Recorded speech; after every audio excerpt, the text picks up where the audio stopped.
Hi Arthur, welcome. Hi, glad to be here. Lately there have been some media reports about potential capital outflows from China.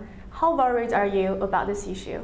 Well, I'm not terribly concerned for two reasons. One is that the government still maintains pretty significant capital controls, and while you can evade these controls in various ways, they're not 100% sticky.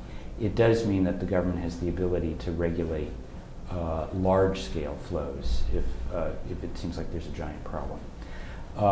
And there's been some talk that they might reduce or eliminate those controls within the next couple of years, but I think that's pretty unlikely.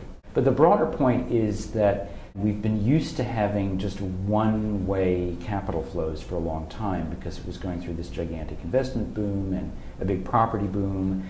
And so everyone wanted to get their money into China and no one wanted to take it out. And that's actually a fairly unusual situation. Most economies have flows going both ways.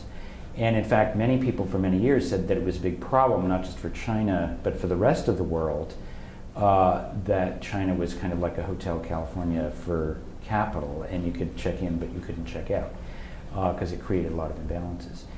Now, we seem to be seeing more volatility in the flows. We've seen higher and lower levels of capital inflows over the last few years. We've seen reserve accumulation slow down quite dramatically, and as you mentioned recently, we've now seen some net capital outflows.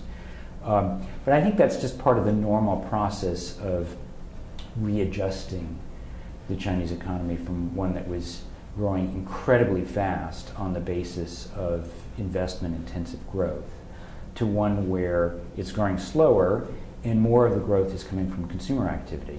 Capital outflows are fine, and China can sustain a lot more of them without that becoming a problem. Capital flight, in the sense that it's dangerous, it's just not very probable at all. When people talk about capital flight, we often think about the Asian financial crisis in 1997.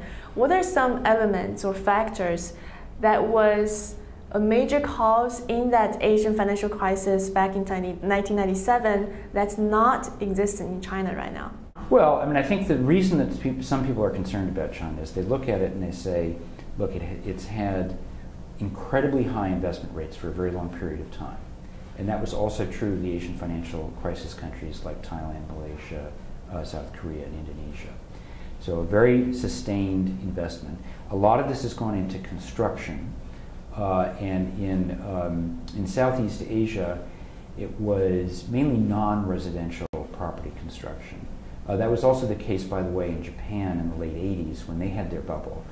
You had a sustained high level of investment in property, non-residential in that case.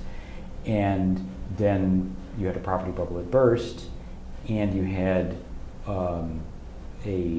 currencies that were overvalued, and a lot of the companies that had been building the property or doing other investments had been borrowing in dollars outside the country. So when the currency dropped, suddenly the value of their loans in local currency terms went way up, and they had no way to service those loans, and they went bankrupt. So I think that people who look at this from the outside have good reasons to be a little bit concerned, because on the surface, you have a very similar set of phenomena in China over the last 2 years as you did in the Asian economies in 1997 and in Japan in the late 80s.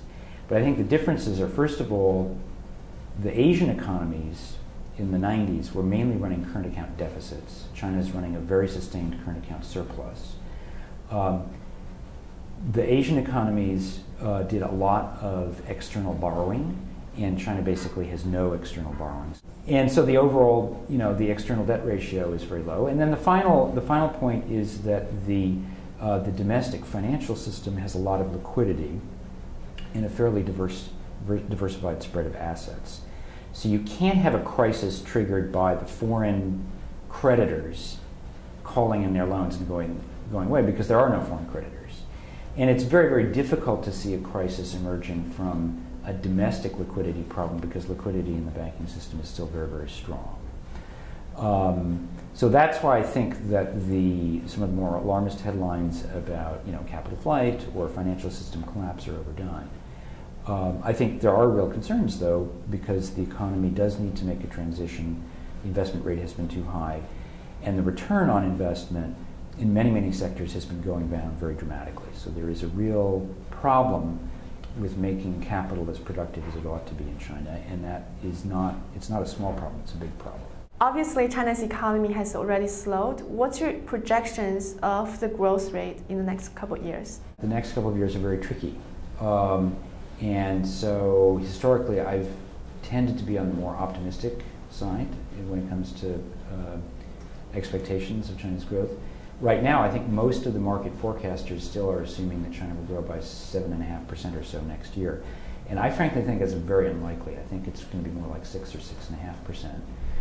And the reason is that the government is, on the one hand, trying to reduce credit growth and at the same time do some structural reforms that probably in the short term will have the impact of forcing certain companies to go out of business or to reduce their operations.